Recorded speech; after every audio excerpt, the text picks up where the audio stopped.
ಸಾಕಷ್ಟು ಜನ ನೀವು ಇಂಗ್ಲೀಷ್ನಲ್ಲಿ ಮಾತನಾಡಲಿಕ್ಕೆ ಬಯಸ್ತೀರಿ, ಬಟ್ ಆ ಇಂಗ್ಲೀಷ್ ಭಾಷೆಯನ್ನು ಯಾವ ರೀತಿಯಾಗಿ ಕಲಿಬೇಕು ಅಂತಂದು ಗೊತ್ತಿಲ್ಲದೆ ಇರೋದ್ರಿಂದ ಸಾಕಷ್ಟು ಜನಕ್ಕೆ ಇಂಗ್ಲೀಷ್ ಬರಲ್ಲ.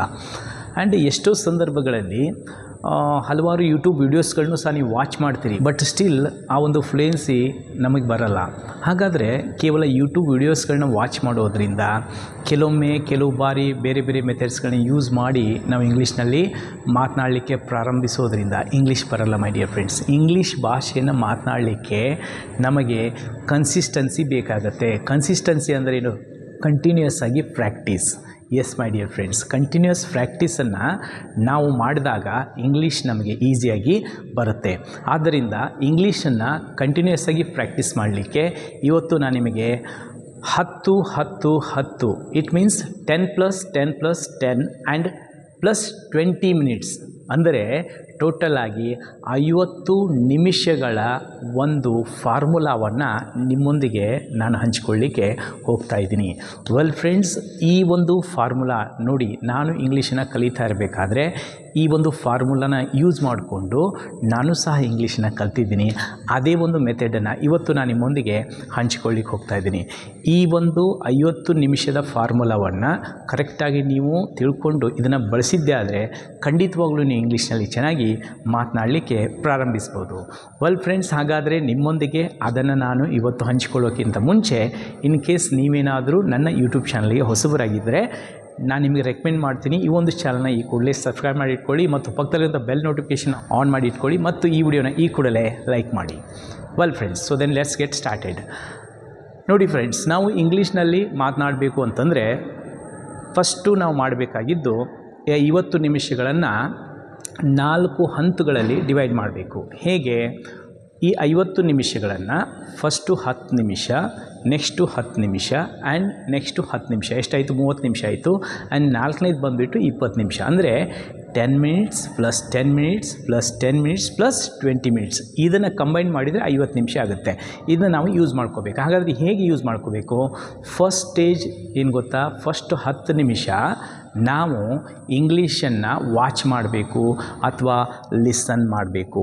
S my dear friends, so ನೋಡಿ, ನೀವು ಬೆಳಗ್ಗೆ ಎದ್ದ ತಕ್ಷಣವೇ ನೀವು ಮೊಬೈಲ್ನಲ್ಲಿ ಇಂಗ್ಲೀಷ್ ಇರುವಂತಹ ಯಾವುದಾದ್ರೂ ಒಂದು ವಿಡಿಯೋನ ಕಂಟಿನ್ಯೂಸ್ ಆಗಿ ವಾಚ್ ಮಾಡಿ ಅಥವಾ ಲಿಸ್ನಿಂಗ್ ಮಾಡಿ. ಆ ಇಂಗ್ಲೀಷ್ನಲ್ಲಿ ಇರುವಂಥ ವಿಡಿಯೋನ ನೀವು ಯಾವಾಗ ನೋಡ್ತೀರಿ, ಯಾವಾಗ ಕೇಳ್ತೀರಿ, ಅನೇಕ ಶಬ್ದಗಳು, ಅನೇಕ ವಾಕ್ಯಗಳು ಇಂಗ್ಲೀಷ್ನಲ್ಲಿ ಇರುವವು ನಿಮ್ಮ ಮೈಂಡ್ ಒಳಗಡೆ ಹೋಗ್ತವೆ.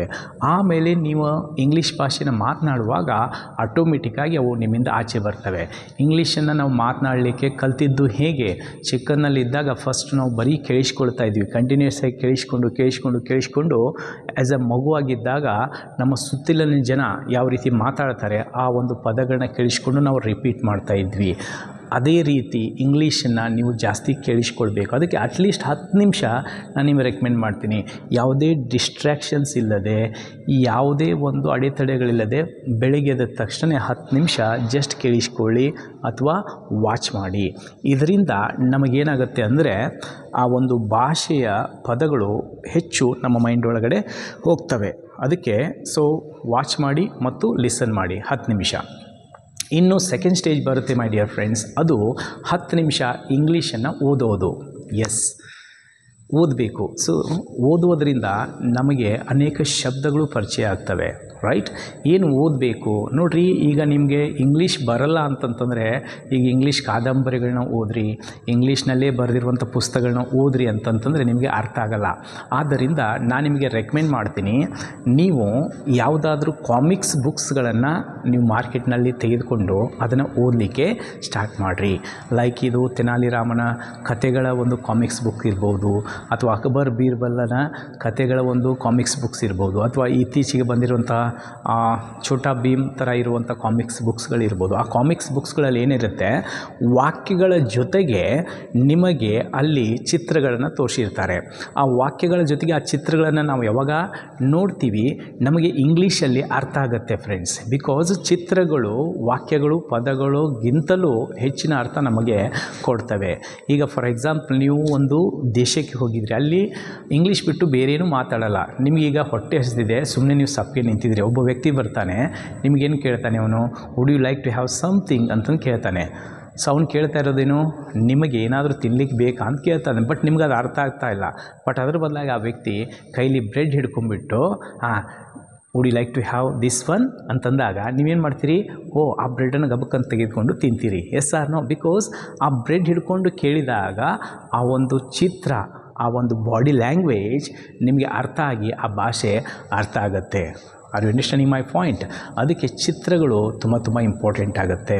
ಅದಕ್ಕೋಸ್ಕರ ನಾನು ನಿಮಗೆ ರೆಕಮೆಂಡ್ ಮಾಡ್ತೀನಿ, ನೀವು ಇನಿಷಿಯಲಿ ಕಾಮಿಕ್ಸ್ ಬುಕ್ಸ್ಗಳನ್ನು ಓದ್ರಿ.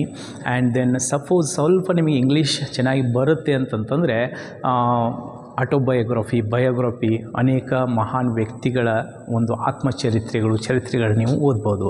ನಾನು ಇಂಗ್ಲೀಷನ್ನು ಕಲಿತಾ ಇರುವಂಥ ಸಂದರ್ಭದಲ್ಲಿ ಮೈ ಎಕ್ಸ್ಪೆರಿಮೆಂಟ್ ವಿತ್ ಟ್ರುತ್ ಅನ್ನುವಂಥ ಮಹಾತ್ಮ ಗಾಂಧೀಜಿಯವರ ಪುಸ್ತಕವನ್ನು ದಿನಾಲು ಬೆಳಗ್ಗೆ ಎದ್ದು ನಾನು ಓದ್ತಾ ಇದ್ದೆ. ಅದರಿಂದ ನನಗೆ ಅನೇಕ ಪಾಸಿಟಿವಿಟಿ ಬೆಳಗ್ಗೆ ನನಗೆ ಸಿಗ್ತಾಯಿತ್ತು. ನಾನು ಹಲವಾರು ಇಂಗ್ಲೀಷ್ ಶಬ್ದಗಳನ್ನು ಆ ಒಂದು ಪುಸ್ತಕದಿಂದ ನಾನು ಕಲ್ತಿದ್ದೀನಿ. ಬಿಕಾಸ್ ವೆರಿ ಸಿಂಪಲ್ ಲ್ಯಾಂಗ್ವೇಜಲ್ಲಿ ಅದರಲ್ಲಿ ಮಹಾತ್ಮ ಗಾಂಧೀಜಿಯವರು ಆ ಪುಸ್ತಕವನ್ನು ಬರೆದಿದ್ದಾರೆ. ಅದನ್ನು ಓದೋದರಿಂದ ಪಾಸಿಟಿವಿಟಿನೂ ಜಾಸ್ತಿ ಆಗುತ್ತೆ. ಅದ್ರ ಜೊತೆ ನಿಮ್ಮ ಇಂಗ್ಲೀಷು ಸಹ ಇಂಪ್ರೂವ್ಮೆಂಟ್ ಆಗುತ್ತೆ. ಆ್ಯಂಡ್ ಅದ್ರ ಜೊತೆಗೆ ನಾನು ಬಳಸಿದ ಇನ್ನೊಂದು ಪುಸ್ತಕ ಯು ಕ್ಯಾನ್ ವಿನ್, ನಾನು ನಿಮಗೆ ರೆಕಮೆಂಡ್ ಮಾಡ್ತೀನಿ. You can win Shiv Khera ಅವರು ಬರೆದಿದ್ದಾರೆ. ತುಂಬ ಸಿಂಪಲ್ ಆಗಿರುವಂಥ ಲ್ಯಾಂಗ್ವೇಜಲ್ಲಿದೆ. ನೀವು ಈ ಒಂದು ಪುಸ್ತಕದ ವಿಶೇಷತೆ ಏನು ಅಂತಂದರೆ, ಈ ಒಂದು ಪುಸ್ತಕದ ಯಾವುದೇ ಒಂದು ಪೇಜನ್ನು ಓಪನ್ ಮಾಡಿ ಆ ಒಂದು ಪೇಜ್ನಿಂದ ಹೆಚ್ಚು ಪಾಸಿಟಿವಿಟಿನ ನೀವು ಪಡೆಯಬಹುದು. ಆದ್ದರಿಂದ ಈ ಪುಸ್ತಕಗಳನ್ನು ನೀವು ಓದ್ಬೋದು. ಸೊ ಹೀಗೆ ಫಸ್ಟ್ 10 ನಿಮಿಷ ವಾಚಿಂಗ್ ಮಾಡಿರಿ, ಲಿಸ್ನಿಂಗ್ ಮಾಡಿರಿ, ಆ್ಯಂಡ್ ದೆನ್ ನೆಕ್ಸ್ಟ್ 10 ನಿಮಿಷ ರೀಡಿಂಗ್ ಮಾಡಿ ಮೈ ಡಿಯರ್ ಫ್ರೆಂಡ್ಸ್. ಓಕೆ, ಇನ್ನು ಥರ್ಡ್ ಸ್ಟೇಜ್ ಬಂದುಬಿಟ್ಟು ಈ 10 ನಿಮಿಷ ರೈಟಿಂಗ್ ಮಾಡಬೇಕು. ರೈಟಿಂಗ್ ಸಹ ತುಂಬ ಇಂಪಾರ್ಟೆಂಟ್. ಬಿಕಾಸ್ ವಾಚಿಂಗ್ ಮತ್ತು ಲಿಸ್ನಿಂಗ್ ಮತ್ತು ರೀಡಿಂಗ್ ಇವು ಇನ್ಪುಟ್ ಆಗ್ತವೆ. ಬಿಕಾಸ್ ನಾವೇನಾದರೂ ನೋಡಿದಾಗ, ಏನಾದರೂ ಕೇಳಿಸ್ಕೊಂಡಾಗ, ಏನನ್ನಾದರೂ ನಾವು ಓದಿದಾಗ ಮಾಹಿತಿ ಮಿದುಳು ಒಳಗಡೆ ಹೋಗುತ್ತೆ. ಬಟ್ ನಾವು ರೈಟಿಂಗ್ ಮಾಡಿದಾಗ ಅದು ಔಟ್ಪುಟ್ ಆಗುತ್ತೆ ಫ್ರೆಂಡ್ಸ್. ಹೀಗೆ ನಾವು ಮಾತನಾಡ್ತಾ ಇರಬೇಕಾದ್ರೆ ಔಟ್ಪುಟ್ ಆಗುತ್ತೋ ಹಾಗೆಯೇ ರೈಟಿಂಗ್ ಮಾಡ್ತಾ ಇರಬೇಕಾದ್ರೂ ನಮ್ಮ ಮೈಂಡ್ ಒಳಗಡೆಯಿಂದ ಆ ಶಬ್ದಗಳು ಔಟ್ಪುಟ್ ಆಗಿ ಹೊರಗಡೆ ಬರ್ತವೆ. ಸೊ ಬರೀತಾ ಇರಬೇಕಾದ್ರೆ ನಾವು ಹೆಚ್ಚು ಫೋಕಸ್ ಮಾಡ್ತೀವಿ, ಹೆಚ್ಚು ಕಾನ್ಸಂಟ್ರೇಟ್ ಮಾಡ್ತೀವಿ. ಬಿಕಾಸ್ ಒಂದೊಂದು ಪದಗಳನ್ನ ಬರೀತಾ ಇರಬೇಕಾದ್ರೆ ಸೊ ಯಾವ ರೀತಿ ಆ ವಾಕ್ಯಗಳ ಜೋಡಣೆಯನ್ನು ಮಾಡಬೇಕು, ಸೆಂಟೆನ್ಸ್ ಸ್ಟ್ರಕ್ಚರ್ ಹೇಗಿರಬೇಕು, ಎಲ್ಲಿ ಆ್ಯಮ್, ಈಸ್, ಆರ್ ಉಪಯೋಗಿಸಬೇಕು, ಅದನ್ನು ನಮಗೇನಾಗುತ್ತೆ ಅಂತಂದರೆ ಅಲ್ಲಿ ನಮ್ಮ ಮೈಂಡು ಹೆಚ್ಚು ಫೋಕಸ್ ಮಾಡಲಿಕ್ಕೆ ಸ್ಟಾರ್ಟ್ ಮಾಡುತ್ತೆ. ಆದ್ದರಿಂದ ನೀವು ಬರಿತಾ ಹೆಚ್ಚು ಇಂಗ್ಲೀಷನ್ನು ಇಂಪ್ರೂವ್ಮೆಂಟ್ ಮಾಡ್ಕೋಬೋದು. ಅದಕ್ಕೆ ಏನು ಬರಿಬೋದು ನೀವು? ಸಪೋಸ್ ಈಗ ನೀವು ಇವತ್ತು ಯಾರಿಗಾದರೂ ಭೇಟಿ ಆಗೋದಿರ್ಬೋದು, ಆ ಒಂದು ವಾಕ್ಯವನ್ನು ನೀವು ಇಂಗ್ಲೀಷಲ್ಲಿ ಬರೆತೆಗಿರಿ. ಹೇಗೆ? I will meet bank manager at 2 PM today.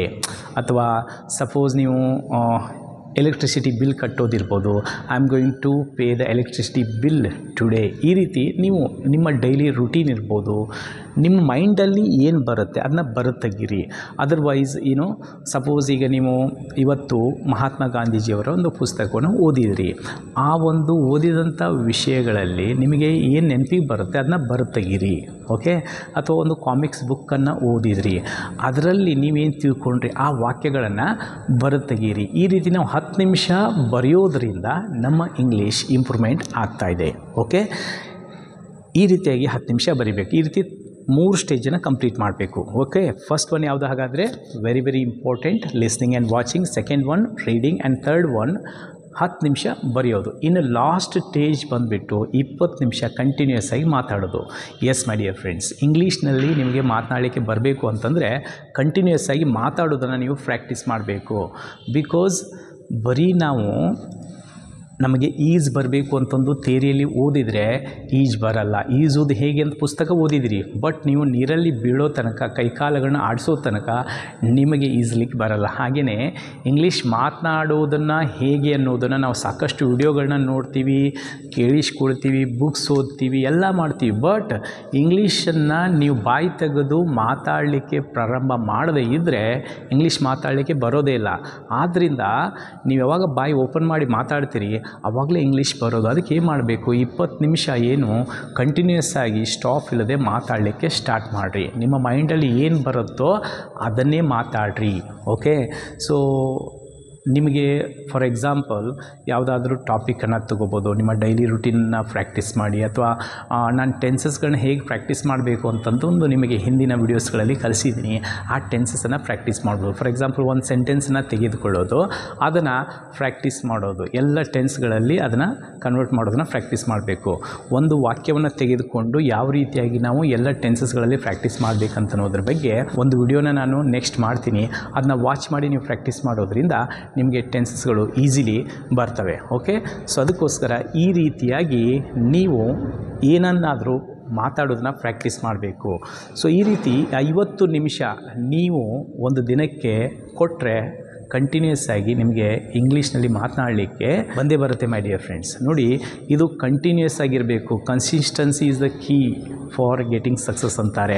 ಎಷ್ಟೋ ಜನ ಯಾಕೆ ಅವ್ರಿಗೆ ಇಂಗ್ಲೀಷ್ ಬರಲ್ಲ ಅಂತಂತಂದರೆ, ಅವರು ಇವತ್ತು ಒಂದಿನ ಪ್ರಾಕ್ಟೀಸ್ ಮಾಡ್ತಾರೆ, ನಾಳೆ ಇನ್ನೊಂದು ದಿನ ಪ್ರಾಕ್ಟೀಸ್ ಮಾಡ್ತಾರೆ, ಆದರೆ 2-3 ದಿನ ಆದಮೇಲೆ ಬಿಟ್ಬಿಡ್ತಾರೆ. ಮತ್ತೆ ಒಂದು ಯಾವುದಾದ್ರೂ ಮೋಟಿವೇಶನ್ ವಿಡಿಯೋಸ್ಗಳನ್ನ ನೋಡ್ತಾರೆ, ನಾನು ಮತ್ತೆ ಇಂಗ್ಲೀಷ್ ಕಲಿಬೇಕು ಅಂತಂದು ಮತ್ತೆ ಅವರು ಟ್ರೈ ಮಾಡ್ತಾರೆ, ಮತ್ತೆ 2-3 ದಿನ ಪ್ರಾಕ್ಟೀಸ್ ಮಾಡ್ತಾರೆ, ಮತ್ತೆ ಬಿಟ್ಬಿಡ್ತಾರೆ. ಈ ರೀತಿ ಮಾಡೋದ್ರಿಂದ ಇಂಗ್ಲೀಷ್ ಬರಲ್ಲ. ಇಂಗ್ಲೀಷ್ ಬರಲೇಬೇಕು ಅಂತಂದರೆ ಇವತ್ತಿಂದ ಒಂದು ಪಣ ತೊಡಿ, ಏನು ಗೊತ್ತಾ, ನಾನು ಕಂಟಿನ್ಯೂಸ್ ಆಗಿ ಇದನ್ನ ಪ್ರಾಕ್ಟೀಸ್ ಮಾಡ್ತೀನಿ ಅಂತಂದು ಈ ರೀತಿ 50 ನಿಮಿಷ ಡೈಲಿ ಪ್ರಾಕ್ಟೀಸ್ ಮಾಡಿ. ಇದು ನಿಮಗೆ ಹ್ಯಾಬಿಟ್ ಆಗಬೇಕು. ಒಂದು ಸೈಂಟಿಫಿಕ್ ಸರ್ವೆ ಪ್ರಕಾರ ಯಾವುದೇ ಒಂದು ವಿಷಯ ಹ್ಯಾಬಿಟ್ ಆಗಬೇಕು ಅಂತಂದರೆ 21 ದಿನ ಬೇಕಂತೆ. ಆ 21 ದಿನ ನೀವು ಕಂಟಿನ್ಯೂಸ್ ಆಗಿ ಪ್ರಾಕ್ಟೀಸ್ ಮಾಡಿದ್ದೇ ಆದರೆ ನಿಮ್ಮ ಸಬ್ಕಾನ್ಷಿಯಸ್ ಮೈಂಡಲ್ಲಿ ಇದು ಹ್ಯಾಬಿಟ್ ಆಗಿ ಚೇಂಜ್ ಆಗುತ್ತೆ. ಸೊ ನಂತರ ನಿಮಗೆ ಗೊತ್ತಿಲ್ಲದೆ ನೀವು ಡೈಲಿ ಆ ರೂಟೀನನ್ನು ಮಾಡಲಿಕ್ಕೆ ಸ್ಟಾರ್ಟ್ ಮಾಡ್ತೀರಿ. ಯಾರಾದರೂ ನಿಮಗೆ ಡೈಲಿ ಬ್ರಷ್ ಮಾಡಿ ಅಂತಂದು ಹೇಳ್ತಾರಾ? ನೋ. ಇವತ್ತು ಬ್ರಷ್ ಮಾಡಿ ನಾಳೆ ಬಿಡ್ತೀರಾ? ನೋ. ಆಟೋಮೆಟಿಕ್ಕಾಗಿ ನೀವು ಬೆಳಗ್ಗೆ ಎದ್ದ ತಕ್ಷಣ ನೀವು ಬ್ರಷ್ ಮಾಡ್ತೀರಿ. ಯಾಕೆ? Because it has become the habit. In the same way ನಮಗೆ ಈ ಒಂದು ಪ್ರಾಕ್ಟೀಸ್ ಮಾಡೋದು ಹ್ಯಾಬಿಟ್ ಆದರೆ ಅವಾಗ ಏನಾಗ್ಬಿಡುತ್ತೆ, ಆಟೋಮೆಟಿಕ್ಕಾಗಿ ನಾವು ಅದನ್ನ ಮಾಡಲಿಕ್ಕೆ ಸ್ಟಾರ್ಟ್ ಮಾಡ್ತೀವಿ. ಅದರಿಂದ ನಾನು ನಿಮಗೆ ರೆಕಮೆಂಡ್ ಮಾಡ್ತೀನಿ, ಡೈಲಿ 10 ನಿಮಿಷ ವಾಚಿಂಗ್ ಮಾಡಿರಿ, ಲಿಸ್ನಿಂಗ್ ಮಾಡಿರಿ, 10 ನಿಮಿಷ ರೀಡಿಂಗ್ ಮಾಡಿರಿ, ಅಥವಾ ಇನ್ನು 10 ನಿಮಿಷ ರೈಟಿಂಗ್ ಮಾಡಿರಿ, ಆ್ಯಂಡ್ ದೆನ್ 20 ನಿಮಿಷ ಇಂಗ್ಲೀಷನ್ನ ಮಾತಾಡೋದನ್ನು ಪ್ರಾಕ್ಟೀಸ್ ಮಾಡಿ ಈ ಒಂದು ಫಾರ್ಮುಲಾ ಯೂಸ್ ಮಾಡಿಕೊಂಡು ನಿಮ್ಮ ಇಂಗ್ಲೀಷನ್ನ ಇಂಪ್ರೂವ್ಮೆಂಟ್ ಮಾಡ್ಕೊಳ್ಳಿ ಅಂತಂದು ಹೇಳ್ತಾ, ವೆಲ್ ಫ್ರೆಂಡ್ಸ್, ಹಾಗಾದರೆ this is the formula of 10 + 10 + 10 + 20. ಈ 50 ನಿಮಿಷದ ಈ ಫಾರ್ಮುಲಾ ನಿಮಗೆ ಹೇಗೆ ಅನ್ನಿಸ್ತು ಅಂತ ಅನ್ನೋದನ್ನು ಕೆಳಗಡೆ ಕಾಮೆಂಟ್ ಬಾಕ್ಸಲ್ಲಿ ಕಾಮೆಂಟ್ ಮಾಡಿ ತಿಳಿಸಿ. ಮತ್ತು ನೀವು ಇವುಗಳಲ್ಲಿ ಯಾವುದನ್ನ ಇಷ್ಟಪಟ್ಟು ಮಾಡ್ತೀರಿ ಅನ್ನೋದು ಸಹ ನನಗೆ ಕಾಮೆಂಟ್ ಮಾಡಿ ತಿಳಿಸಿ. ಮತ್ತು ಈ ವಿಡಿಯೋ ನಿಮಗೆ ಇಷ್ಟ ಆಗಿದ್ದರೆ ಇದಕ್ಕೆ ಒಂದು ಲೈಕ್ ಕೊಡಿ ಮತ್ತು ಇದನ್ನು ನಿಮ್ಮ ಪ್ರೀತಿ ಪಾತ್ರರಿಗೆ ಶೇರ್ ಮಾಡಿ ಅಂತಂದು ಹೇಳ್ತಾ, well friends, with this I am going to end this video. Next ವಿಡಿಯೋದಲ್ಲಿ ಇನ್ನೊಂದು ಟಾಪಿಕ್ನೊಂದಿಗೆ ಮತ್ತೆ ನಿಮ್ಮೊಂದಿಗೆ ಬರ್ತೀನಿ.